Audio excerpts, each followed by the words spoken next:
السلام علیکم میرے پیارے لسنرز۔ کہانی شروع کرنے سے پہلے میرے فیس بک کے گروپ لبابہ حیدر آفیشیل اور میرے فیس بک پیج لبابہ حیدر کو جوائن کریں۔ میرے پیج اور گروپ کا لنک ڈسکرپشن باکس میں بھی موجود ہے۔ میں آپ کا وہاں انتظار کر رہی ہوں۔ شکریہ۔ میرا خیال تھا ڈاکٹر دھمن کے چہرے پر نظر ڈالتے ہی وہ صورتحال کو سمجھ گئے ہوں گے۔ وہ ایک دم پلٹے، مگر میں نے انہیں مہلت نہیں دی۔ میرے دونوں پستولوں میں سے شعلے نکلے اور ان دونوں آدمیوں کو لڑکا گئے۔ دروازہ ان کے آڑے ترچے گرتے سمٹتے وجود سے بھر گیا تھا۔ ان کتوں کو اندر گھسیٹ کر دروازہ بند کر دو، میں نے اس لڑکی سے کہا جو ان کے ساتھ اندر داخل ہوئی تھی۔ اسی کا نام صبیہ تھا۔ ایک آدمی نے رستے ہوئے ان دونوں کو بڑی احتیاط سے کھینچ کر کمرے کے اندر ڈالا تو اس لڑکی نے چپ چاپ دروازہ بند کر دیا۔ تم میں سے کوئی بھی آدمی حرکت نہیں کرے گا، یہ میرا حکم ہے۔ ڈاکٹر دھمن کے گنڈوں نے میری بہن کو اغوا کر لیا ہے۔ جب تک وہ واپس نہیں آتی میں تمہیں یہاں باندھ کر رکھوں گا۔ اگر کسی نے کوئی گڑبڑ کی تو میں اسے زندہ نہیں چھوڑوں گا۔ میرا لہجہ بہت ہی یکبس تھا، خوفناک اور لرزہ خیز تھا۔ ان لوگوں کی آنکھوں میں ابھرتی ہوئی خوف کی لہر کو میں آج تک فراموش نہیں کر سکا۔ ڈاکٹر دھمن کے دو آدمیوں کی لاشوں کو اپنے سامنے دیکھ کر اور میری گمبھیر آواز سن کر وہ سن ہو گئے۔ ڈاکٹر دھمن، تم نے میری بات کا جواب نہیں دیا۔ سوات خان اور عالیہ کو بھی بلاؤ۔ میں قسم کھاتا ہوں مجھے نہیں معلوم کہ وہ دونوں کہاں ہیں۔ میں نے تو پولیس میں رپورٹ دے رکھی ہے کہ تم عالیہ کو اغوا کر کے لے گئے ہو اور اس کی کار بھی تم نے چرا لی ہے۔ بہت خوب، یعنی چوری بھی اور سینہ زوری بھی، مگر تمہارے یہ ہتھ کنڈے کام نہیں کریں گے دھمن۔ اپنا ایک کوٹ اور قمیض اتار دو۔ اس نے فوراً میرے حکم کی تعمیل کی۔ پہلے اس نے کوٹ اتارا، پھر سویٹر اور اس کے بعد قمیض اور بنیان۔ وہ اندر سے خاصا گورا چٹا آدمی تھا اور بہت صحت مند بھی۔ پتلون کی پیٹی کس کر بند کرتا ہوا وہ میرے سامنے کھڑا ہو گیا۔ تم نہیں بتاؤ گے کہ عالیہ کہاں ہے اور آسیہ کس کے پاس ہے؟ میں نے چاقو کی نوک اس کے سینے پر رکھتے ہوئے کہا۔ وہ ایک دم پیچھے ہٹ گیا، مگر میں نے اسے پھر جا لیا۔ اب وہ میز کے آخری کونے سے 2 قدم پیچھے تھا۔ بولتے کیوں نہیں؟ بتاؤ آسیہ کہاں ہے؟ مجھے نہیں معلوم کہ وہ کہاں ہے، ڈاکٹر نے مردہ سی آواز میں کہا۔ میں نے چاقو کی نوک اس کے سینے پر دبا کر نیچے تک لکیر ڈال دی، ہلکی سی تیز دھاڑ لکیر۔ اس کے ساتھ ہی ڈاکٹر کی چیخ نکل گئی۔ لکیر میں سے خون ابھر آیا تھا۔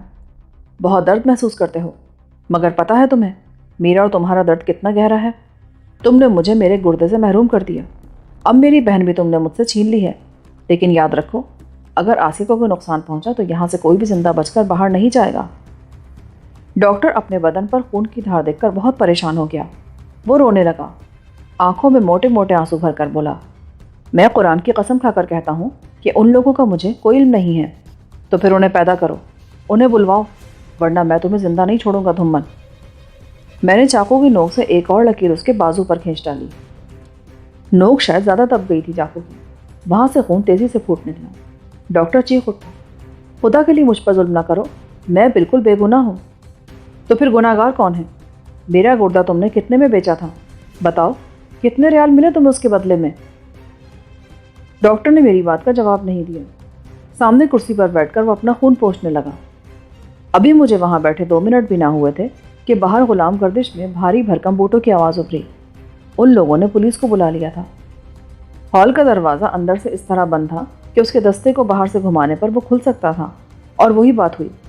کسی نے دستہ گھما کر دروازہ ذرا سا کھولا تو میں نے ایک دم گولی چلا دی۔ دروازہ بند ہو گیا۔ خبردار، اگر کسی نے دروازہ کھولا تو میں گولی مار دوں گا۔ تم کون ہو اور کیا چاہتے ہو؟ کسی کی بھاری بھرکم آواز مجھے دروازے پر سنائی دی۔ میرا نام غلام جیلانی ہے۔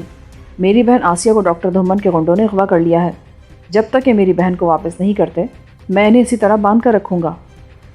قانون کو اپنے ہاتھ میں لے کر تم نے خود کو مجرم بنا لیا ہے۔ میں تمہیں حکم دیتا ہوں کہ اپنے آپ کو ہمارے حوالے کر دو، ورنہ ہمارے سپاہی تمہیں گولی مار دیں گے۔ وہ بڑی دھمکی آمیز آواز تھی۔ پولیس افسر خاصا تجربے کار تھا۔ اور میری بہن آسیہ؟ ہم وعدہ کرتے ہیں کہ تمہارے ساتھ جن لوگوں نے زیادتی کی ہے انہیں ہم بدترین سزا دلوائیں گے۔ پولیس افسر دروازے کے ساتھ بھیڑ کر کھڑا تھا۔ میں نے ہال میں چاروں طرف نگاہ ڈالی۔ وہاں 3 روشن دان لگے تھے جو دوسرے کمروں میں کھلتے تھے۔ ان کے نیچے 3 بڑی بڑی کھڑکیاں تھیں جن میں شیشے لگے تھے۔ مجھے ابھی اور اسی وقت آسیہ کی آزادی درکار ہے، اس سے کم پر کوئی بات نہیں ہو سکتی۔ میں نے اس افسر سے کہا جس کی صورت میرے لیے ابھی تک پردے میں تھی۔ وہ یوں ہی باتوں باتوں میں اپنا الو سیدھا کر لینا چاہتا تھا۔ مجھے معلوم ہے کہ تم نے 3 آدمی ہلاک کر دیے ہیں۔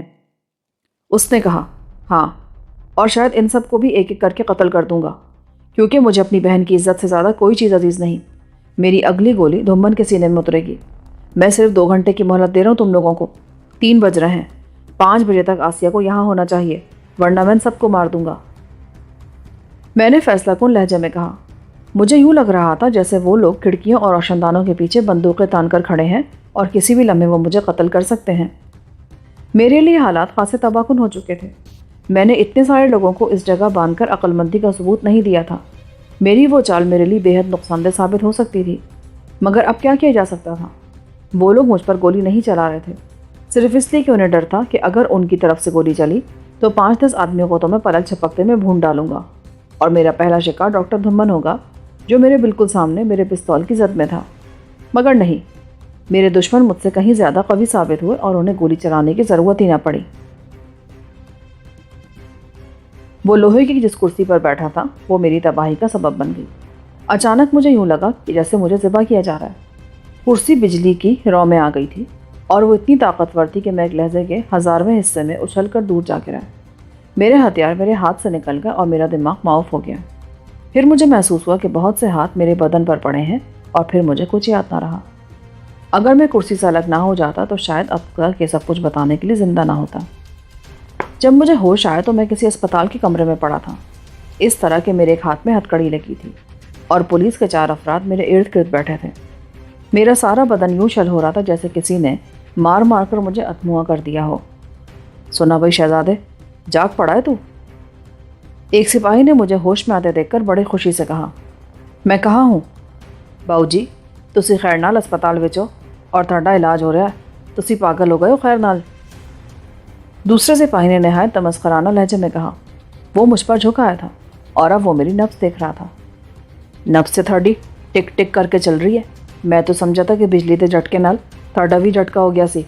بکواس نہ کرو، مینوں کسی کنجر دی اولاد نظر آنا ہے، بک بک کیے جا رہا ہے سی۔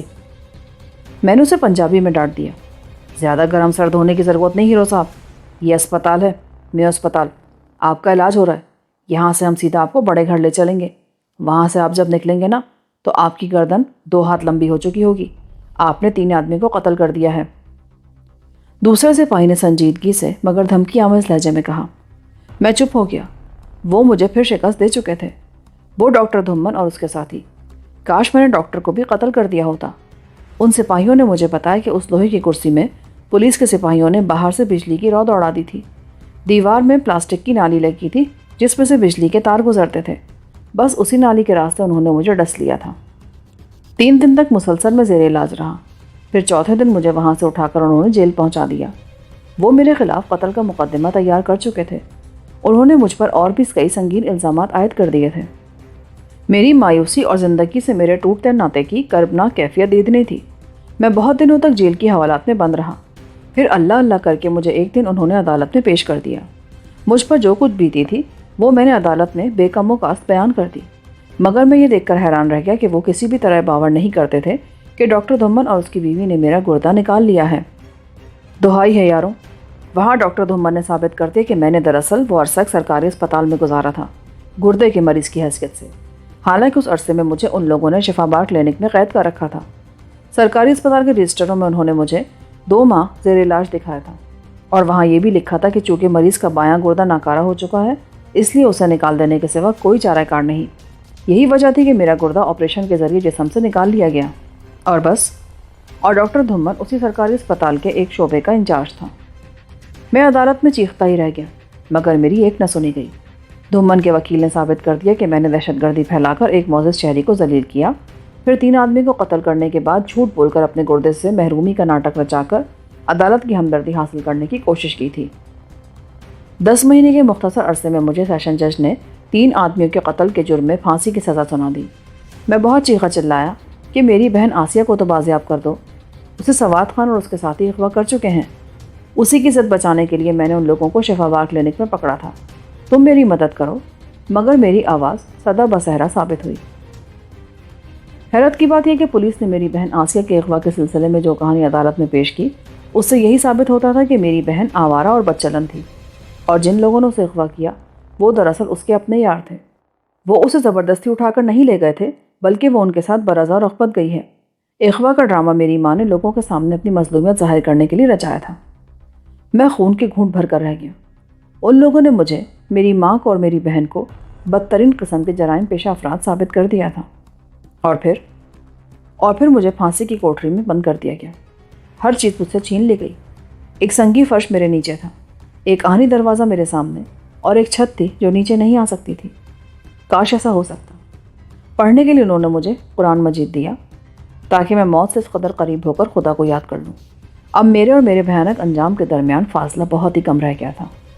رہ کر مجھے آسیہ یاد آتی تھی۔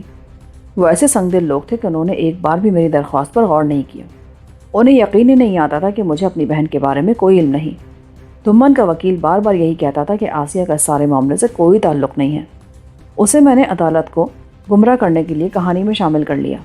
وہ کہتا تھا کہ مجھے معلوم ہے کہ آسیہ کہاں ہے۔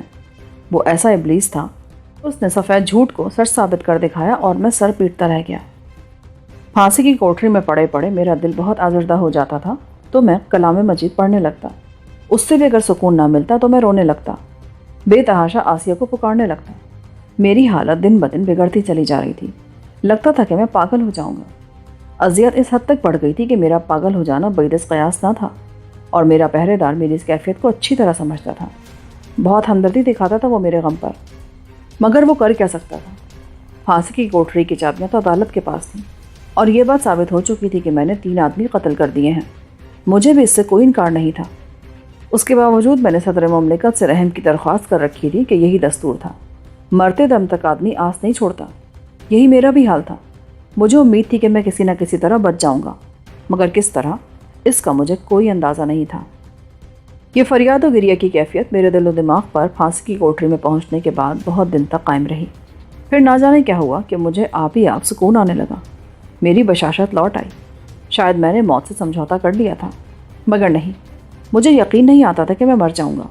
اتنی جلدی زندگی کی سرحد سے کوئی شے اٹھا کر مجھے باہر پھینک دے گی، یہ بات میرا دل قبول ہی نہیں کرتا تھا۔ میں نے رحم کی درخواست دے دی تھی اور دن تیزی سے گزرتے جا رہے تھے۔ ہر روز مجھے پیغام ملتا تھا کہ میری ماں مجھ سے ملنے آئی ہے۔ جب سے میں جیل میں بند ہوا تھا، جب سے اس نے اپنا گھر چھوڑ کر جیل کے قریب اپنی ایک دور کے رشتہ دار کے پاس رہنا شروع کر دیا تھا، وہ ہر روز کوئی نہ کوئی چیز میرے لیے ضرور بھیجتی تھی، مگر میں اسے مل نہیں سکتا تھا، اسے دیکھ سکتا تھا۔ وہ صبح صبح گھر سے نکل کر جیل کے دروازے کے قریب ملاقاتیوں کی کھڑکی کے سامنے آ بیٹھتی تھی۔ وہ بہت منت سماجت کرتی تھی سپاہیوں کی کہ وہ اسے کسی طرح اس کے جیل آنے سے ملوا دیں، مگر وہاں اس کی فریاد کون سنتا تھا؟ کس میں اتنی ہمت تھی کہ وہ جیل کے قانون کو بالائے طاق رکھ کر اس ممتا کی ماری بوڑھی عورت کو مجھ سے ملوا سکتا؟ وہ بیچاری ہر روز شام تک وہاں بیٹھی رہتی اور پھر تھک ہار کر مایوسی کی سیاہ چادر میں لپٹ کر واپس چلی جاتی۔ رات کی طویل اداس اور تاریک ساعتوں میں وہ پھر اپنی بکھری ہوئی ہمت کو یکجا کرتی، امید کے نئے چراغ جلاتی، اور دوسری صبح پھر وہ میری بندی خانے کے دروازے پر آ بیٹھتی۔ یہ اس کا معمول ہو گیا تھا۔ وہ دیواروں سے عزیز ہو گئی تھی جن کے پیچھے اس کا بیٹا زندگی کی گھڑیاں گن رہا تھا، مگر مجھے بچا لینا اس کے بس کی بات نہ تھی۔ وہ تو بس دعا ہی کر سکتی تھی، سو وہ دن رات اپنے بیٹے کی زندگی کی بھیک مانگتی رہتی۔ پھر ایک رات میرے پروردگار کو مجھ پر رحم آ ہی گیا۔ میری ماں کی دعائیں قبول ہو گئیں۔ وہ فروری کی گیخ بستہ رات تھی۔ میری رحم کی اپیل مسترد ہو چکی تھی اور وہ لوگ مجھے کسی بھی دن زندگی کے بوجھ سے آزاد کر سکتے تھے۔ میں اس رات بھی نہ سو سکا تھا۔ نیند انہیں کہاں آتی ہے جن کے دروازوں پر موت رقص کرنا ہو، وہ بھلا کہاں سو سکتے ہیں؟ میرے ذہن میں بھی اس وقت اپنی مظلوم و بے بس بہن آسیہ کا آنسوؤں سے تر چہرہ ابھر رہا تھا، اور اپنی بے بسی پر مجھے اس لمحے بھی سخت طیش آ رہا تھا کہ اچانک مجھے اپنی کوٹری کے قریب ہی آوازوں کا زبردست شور سنائی دیا۔ بہت سے لوگ پھانسی کی کوٹریوں کی طرف بڑھ رہے تھے۔ پہرے دار ایک دم چوکنے ہو گئے۔ میرے دروازے پر جو سپاہی تھا اس نے رائفل سنبھالی اور میرے دروازے کے ساتھ لگ کر سامنے کے ہجوم پر گولی چلانے لگا۔ اس کی پیٹھ میری طرف تھی۔ باہر آوازوں کا شور بڑھتا چلا جا رہا تھا۔ میں ڈرا کہ یہ بدحواس آدمی کسی بدنصیب کو گولی ہی نہ مار دے۔ میں اس کے تیور دیکھ کر لرز گیا تھا۔ کسی کی زندگی کو اس کی اندھی فرض شناسی سے بچانے کے لیے میں نے آگے بڑھ کر بڑی احتیاط سے اپنا ہاتھ جنگلے سے باہر نکالا اور فوراً اس کی گردن کی رگے احساس مسل ڈالی۔ وہ بے ہوش ہو کر نیچے جھول گیا اور رائفل اس کے ہاتھ سے چھوٹ کر فرش پر گر گئی۔ میں نے فوراً ہی رائفل اٹھا کر کوٹری میں رکھی اور پھر اس کے گلے سے گولیوں کی پیٹی بھی اتار دی۔ شور بڑھتا ہی جا رہا تھا۔ معلوم یہ ہوتا تھا کہ قیدیوں نے جیل کے عملے پر حملہ کر دیا ہے، اور پھر ایک دم کئی گولیاں چلیں۔ زبردست چیخو پکار پیدا ہوئی اور اس کے ساتھ ہی 30-40 آدمی ہماری کوٹریوں تک آن پہنچے۔ نکالو ان بد نصیبوں کو یہاں سے، کوئی چیخا، تالے توڑ دو، کسی اور نے کہا۔ اور پھر کئی آدمی پاگلوں کی طرح ان کوٹریوں کے تالوں پر پل پڑے۔ ان کے ہاتھوں میں اینٹیں تھیں، لوہے کی سلاخیں تھیں، ڈنڈے تھے اور وہ بہت خوخار نظر آ رہے تھے۔ انہی میں سے 2 آدمیوں نے میری کوٹری کا تالا لوہے کی سلاخ سے توڑ ڈالا۔ نکالا باہر میرے یار، بچا اپنی جان قصائیوں سے، بھاگ جا۔ ایک آدمی نے کوٹری کا وہ بے رحم جنگلہ کھولتے ہوئے کہا۔ میں نے کلام پاک اٹھایا، کمبل سنبھالا، بندوق ہاتھ میں لی اور تیزی سے باہر نکل گیا۔ بے ہوش سپاہی کی گولیاں بھی میرے پاس تھیں۔ جیل کے کئی حصوں میں آگ لگی ہوئی تھی، قیدیوں نے اپنی زنجیریں توڑ ڈالی تھیں۔ یہ بہت بڑا موقع تھا میرے لیے زندگی کو بچانے کا۔ میں مشرقی دیوار کی طرف بڑھا۔ ادھر کچھ قیدیوں نے دیوار میں سوراخ کر دیا تھا اور لوگ دھڑا دھڑ اس میں سے گزر کر باہر جا رہے تھے۔ میں بھی ان میں جا گھسا اور چند ہی لمحوں بعد میں بدنصیبی کے ان ویران جزیروں سے باہر نکل چکا تھا۔ میرے ارد گرد اس گھڑی 50 کے قریب قیدی تھے اور ہم سب 9 آزاد وحشیوں کی طرح بھاگتے جا رہے تھے کہ اچانک سامنے سے اور پیچھے سے کئی گاڑیاں ہماری طرف لپکیں۔ رک جاؤ ورنہ گولی مار دی جائے گی، ایک خوفناک آواز میرے کانوں سے ٹکرائی۔ کوئی پولیس افسر بھاگتے قیدیوں کو رک جانے کا حکم دے رہا تھا، مگر ہم نہیں رکے اور اس کے ساتھ ہی کوئی 10 سیکنڈ بعد گولیوں کی بوچھاڑنے میں آ لیا۔ وہ 1-2 نہیں، درجنوں گولیاں تھیں۔ میرے ارد گرد کئی آدمی چیختے چلاتے ادھر ادھر لڑک گئے، مگر میں بھاگتا رہا اور سڑک سے اتر کر مغربی سمت میں اگی سبزی کے کھیت میں جا گھسا۔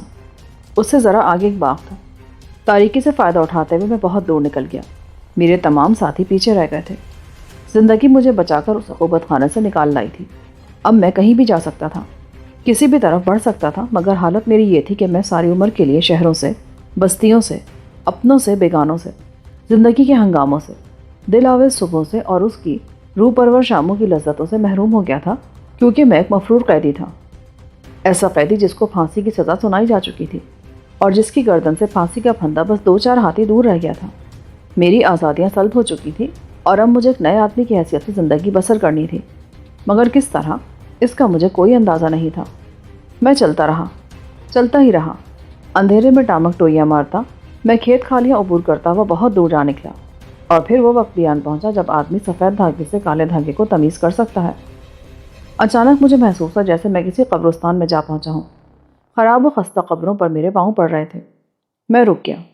وہ لوگ جو پہلے ہی اپنے انجام کو پہنچ چکے تھے مجھے اپنے ارد گرد سرگوشیاں کرتے سنائی دیے۔ ابھی میں گرد و پیش کو سمجھ ہی رہا تھا کہ مجھے ایسا منظر دکھائی دیا جسے پہلی نظر میں اپنی قوت متخیلہ کا کرشمہ سمجھا۔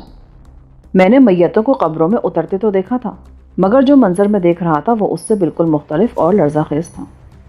میرے سامنے کوئی 10 قدم دور ایک آدمی کھلی قبر میں سے ایک میت کو اوپر لا رہا تھا۔ میں تو سن ہو کر رہ گیا۔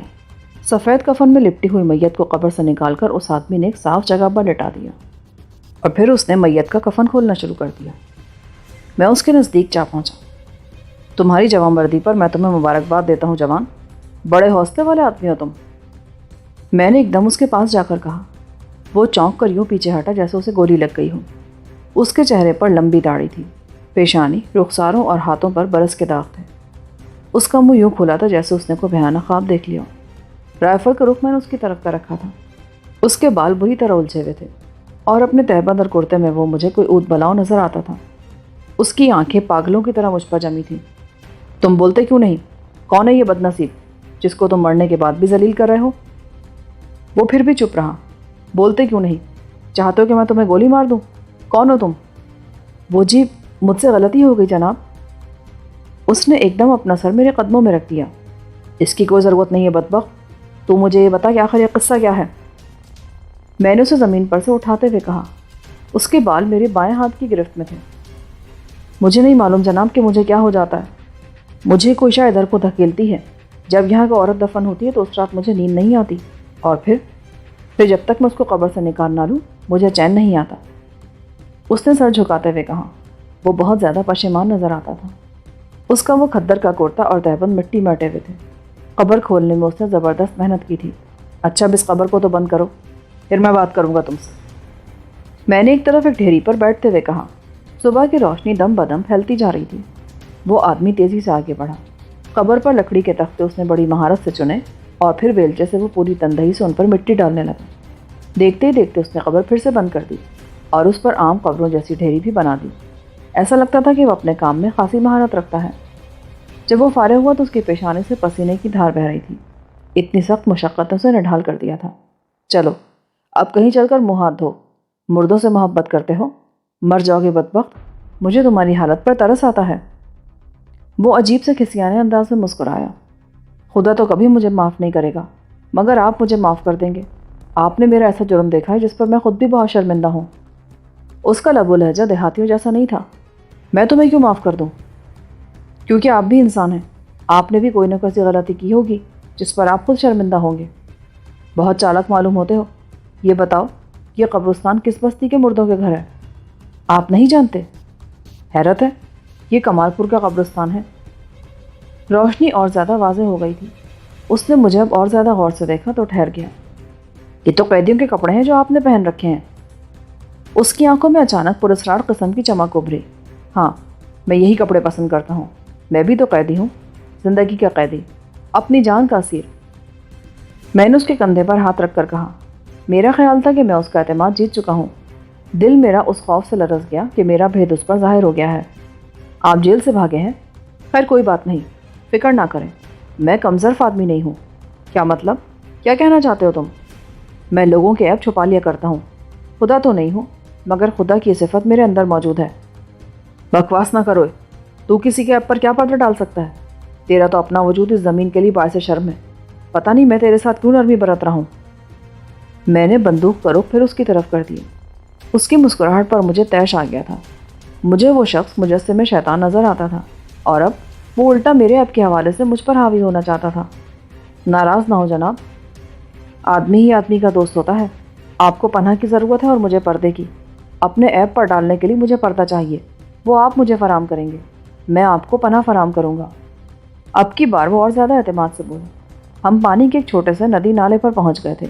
وہ بڑی بےتابی سے اپنا منہ دھونے لگا۔ صبح کی روشنی اب چاروں طرف پھیل چکی تھی اور ادھر ادھر کھیتوں میں دور دور تک زندگی حرکت میں آ رہی تھی۔ تیرا نام کیا ہے جوان؟ میرا نام صادق علی ہے، میں ادھر دھمیال کے پرائمری اسکول میں پڑھاتا ہوں۔ اس نے مجھے حیران کر دیا۔ کیا کہا تم نے؟ تم اسکول ماسٹر ہو؟ ہاں۔ آپ کو حیرت ہوئی؟ ابے حیرت کی تو بات ہے، تو بچوں کے مستقبل کا امین، ایک اسکول ماسٹر اور یہ حرکت! اگر آپ اسی طرح حیران ہوتے رہے تو مجھے ڈر ہے کہ آپ جلدی بوڑھے ہو جائیں گے۔ مجھے دیکھیں، کیا خیال ہے کتنی عمر ہوگی میری؟ تیری عمر؟ میرا خیال ہے تیری عمر یہی کوئی 30 سال ہوگی۔ وہ ایک دم کھلکھلا کر ہنس دیا۔ کیوں؟ ہنستے کیوں ہو؟ ہنسنے کی بات ہی ہے جناب، میری عمر اس وقت 61 سال ہے۔ کیا کہا تم نے؟ 61 سال؟ ابے ڈرامہ کر رہے تو میرے ساتھ، گھامڑ کہیں کا۔ میں نے بے ساختہ کہا۔ میں سمجھ گیا کہ وہ دل لگی کر رہا ہے۔ خدا کی قسم یہ ڈرامہ نہیں ہے، میری عمر 61 سال ہے، اور ابھی میں اتنے ہی سال اور جیوں گا، اور وہ بھی اچھی صحت کے ساتھ۔ یہ کہہ کر اس نے اپنی قمیض اتار کر جھاڑی، پھر اس نے تہبند بھی اتار لیا۔ اس میں بھی خاصی گرد جمع تھی، نیچے وہ جانگیاں پہنے تھا۔ اب وہ میرے سامنے اپنے پورے گرانڈیل قد سے کھڑا اپنے دونوں کپڑے جھاڑ رہا تھا، اور میں حیران تھا کہ اس کا بدن کس طرح اتنا گٹھا ہوا اور متناسب ہے، کس طرح اس نے اپنے اعضاء کو اتنا توانا اور متناسب کر رکھا ہے۔ اتنی ساری عمر کا ذرا بھی اثر اس کے جسم پر ظاہر نہیں ہوا تھا۔ اس کا ایک بال بھی سفید نہ تھا۔ گرد جھاڑ کر اس نے دوبارہ کپڑے پہن لیے۔ اب وہ پہلے سے زیادہ حشاش بشاش نظر آ رہا تھا۔ وہ جو میری وجہ سے اس کا چہرہ دھواں دھواں ہو گیا تھا، اب وہ کیفیت اس کے وجود سے زائل ہو چکی تھی، مگر چہرے پر برس کے داغوں سے بہت مکروہ صورت بنا رکھا تھا۔ البتہ باتوں میں وہ بہت تیز تھا۔ یہ کپڑے آپ کے لیے مصیبت بن سکتے ہیں، میرے گھر چلیں اور کپڑے تبدیل کر کے ان کو جلا دیں، کھانا وغیرہ کھائیں اور آرام کریں۔ میں انسان ہوں، مجھ پر بھروسہ رکھیں۔ آئیں، آپ کا نام کیا ہے ویسے؟ میرا نام غلام جیلانی ہے، اور یہ میرا اصلی نام ہے، یہ مت سمجھنا کہ میں جھوٹ بول رہا ہوں۔ میں اس سے مانوس ہوتا جا رہا تھا۔ وہ میرے لیے زندگی کی سب سے بڑی حیرت کا مظہر تھا۔ اس جیسا اچھا اور اس جیسا برا آدمی میں نے اس سے پہلے کبھی نہیں دیکھا تھا۔ اچانک آسمان پر آخر سرما کی کلفتوں کی ماری مرغابیوں کی ایک ڈار نمودار ہوئی۔ صادق علی نے وہ ڈار دیکھی تو بولا، آپ کو آج مرغابی کیوں نہ کھلاؤں؟ لائے ذرا بندوق مجھے دیں۔ یہ کہہ کر اس نے یوں ہی بے تکلفی میں مجھ سے بندوق لے لی۔ ابے، یہ تو مرغابی کے پرخچے اڑا دے گی۔ میں نے اسے روکتے ہوئے کہا، مگر وہ شست باندھ چکا تھا۔ وہ بولا، صرف گردن میں سے گولی گزاروں گا۔ اس کے ساتھ ہی اس نے لبلبی دبا دی۔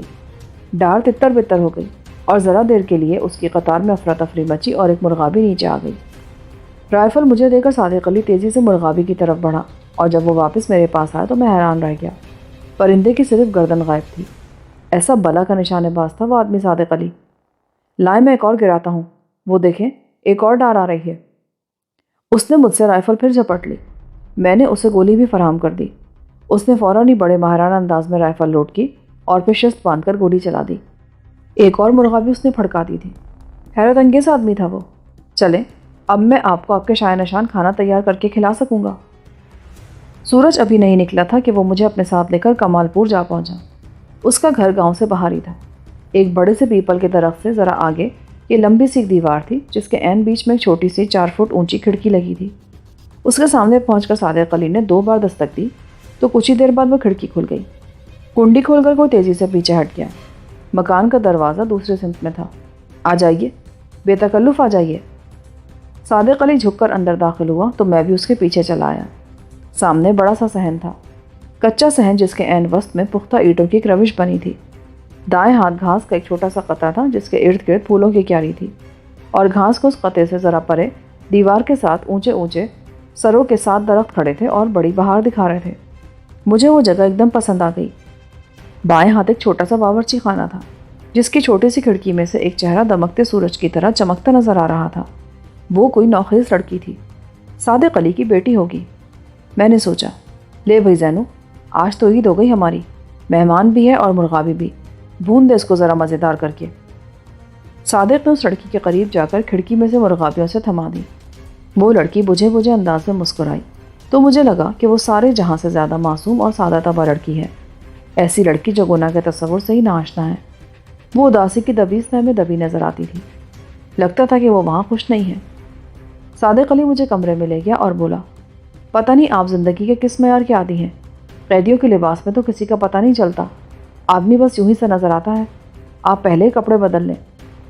یہ کہہ کر اس نے ایک کرسی میرے آگے کر دی اور خود دوسرے کمرے میں جا گھسا۔ پرانی طرز کی کرسی تھی وہ۔ میں اس پر بیٹھا تو پتہ چلا کہ لکڑی کی نشست پر روئی کی گدی رکھی ہے۔ کمرے میں ایک بڑا سا نواڑی پلنگ پڑا تھا جس پر پھولدار چادر بچھی تھی۔ وہ ایک عام سے دیہاتی کا گھر نظر آتا تھا جس میں آسائش کی کسی جدید شے کا کوئی تصور موجود نہیں تھا۔ 5 منٹ بعد صادق علی واپس آیا تو اس کے ہاتھ میں میرے لیے نیا لباس تھا، ایک کرتا اور شلوار، دونوں ہی سلیٹی رنگ کے تھے، اور میرا خیال ہے وہ خاصے عمدہ قسم کے لٹھے کے بنے ہوئے تھے۔ بس جناب جیلانی صاحب، یہ پہن لے، بالکل صاف ستھرے کپڑے ہیں، میں نے اپنے لیے سلوائے تھے مگر پہنے نہیں ابھی تک، کیا آپ آ گئے؟ اس کے لہجے کی کھنک مجھے حیران کرتی تھی۔ تعجب خیز امر یہ تھا کہ وہ شیطان بھول ہی گیا تھا کہ ابھی تھوڑی دیر پہلے میں نے اسے بدترین جرم کا ارتکاب کرتے دیکھا تھا۔ وہ میرے سامنے کھڑا یوں مسکرا رہا تھا جیسے کچھ ہوا ہی نہیں۔ اس کی مسکراہٹ کے پیچھے اس کے صاف شفاف ہموار سے خوبصورت دانت یہ قطعاً نہیں بتاتے تھے کہ وہ 61 سال کا ہے۔ میں نے اس سے وہ کپڑے لیے تو وہ بولا، پہن لیں، میرے سامنے ہی پہن لیں، کمبل اپنے گرد لپیٹ کر۔ زینو نے اظہار بند ڈال دیا شلوار میں۔ یہ زینو کون ہے میاں؟ اس نے ذرا دیر کے لیے اپنی ایک آنکھ میچ لی اور پھر بڑے بھیدوں بھرے لہجے میں بولا، وہ، ارے وہ میری بیوی ہے۔ بھائی جیلانی صاحب آپ کمال کرتے ہیں، اتنی جوان اور کم عمر بیوی ہے تمہاری؟ میں نے حیرت زدہ ہو کر کہا۔ پھر وہی حیرانی، اس طرح تو آپ جلدی بوڑھے ہو جائیں گے صاحب۔ پتہ ہے اس کی عمر کتنی ہے؟ کتنی ہے تم ہی بتا دو۔ چلیں دفع کریں، عورتوں کی عمر تو پوچھنی نہیں چاہیے اور نہ ہی بتانی چاہیے۔ ویسے وہ جوان ہے، سورج کی پہلی کرن سے بھی زیادہ جوان اور تازہ دم اور دلکش بھی۔ صادق علی نے نہایت فراغ دلی سے کہا، اس پر خدا کی لعنت ہو، وہ قدم قدم پر میرے پاؤں تلے زمین نکالتا جا رہا تھا۔ میں نے اس کے دیے ہوئے کپڑے پہن لیے تو وہ بولا، لاؤ اس مصیبت کو میں یہیں جلائے دیتا ہوں تمہارے سامنے، زینو کو میں نہیں بتانا چاہتا ہوں کہ میرے مہمان کہاں سے آئے ہیں۔ یہ کہہ کر اس نے جیب سے ماچس کی ڈبیا نکالی اور اس کے ساتھ ہی سگریٹ کا پیکٹ بھی باہر آ گیا۔ وہ بگلے کے سگریٹ تھے۔ میری آنکھوں میں سگریٹ کی اشتہا کو لپکتے دیکھ کر وہ بولا، ارے تو کہیے نا کہ آپ کو سگریٹ کی طلب ہے، یہ لے پئیں، میں تھوڑی دیر تک آپ کو اچھے سگریٹ لا دوں گا، ابھی یہی پی لیں۔ یہ کہہ کر اس نے ایک سگریٹ میرے منہ سے لگا دیا۔ میں نے پہلا کش لیا تو مجھے بڑی فرحت محسوس ہوئی۔ صادق علی نے ایک ٹوٹی ہوئی ہنڈیا میں رکھ کر میرے ان دونوں کپڑوں کو تیلی دکھا دی۔ کمرے میں دھواں بھرنے لگا تو وہ ہنڈیا اٹھا کر فوراً ہی باہر نکل گیا۔ کوئی 15 منٹ بعد جب وہ واپس آئے تو بولا، پانی گرم ہو چکا ہے، میں ذرا نہا لوں پھر آپ کی خدمت میں بیٹھتا ہوں، اتنے میں آپ کو زینو دودھ دے جائے گی۔ یہ کہہ کر وہ تیزی سے باہر نکل گیا۔ غسل خانہ کہیں انہی کمروں کے پاس تھا مگر دوسری طرف۔ اسے گئے ہوئے ابھی 5 منٹ ہی ہوئے تھے کہ ایک چھوٹی سی تام چینی کی گول ٹرے میں رکھ کر زینو میرے لیے جگ میں بھر کر دودھ لے آئی۔ وہ دروازے میں سے ایک چھپاکے سے اندر داخل ہوئی۔ اس نے گلابی رنگ کی ساٹن کا سوٹ پہن رکھا تھا اور اسی رنگ کا دوپٹہ تھا جو گلے میں جھول رہا تھا۔ اس کی رنگت شہابی سی تھی اور ایک عجیب سا لہو رنگ احساس شرمگی انداز سے اس کے چہرے پر لہراتا نظر آتا تھا۔ زلفیں اس کی گندھی تھی اور اس کے چہرے پر ایسی سنجیدگی طاری تھی کہ اس کی طرف دیکھا نہ جاتا تھا۔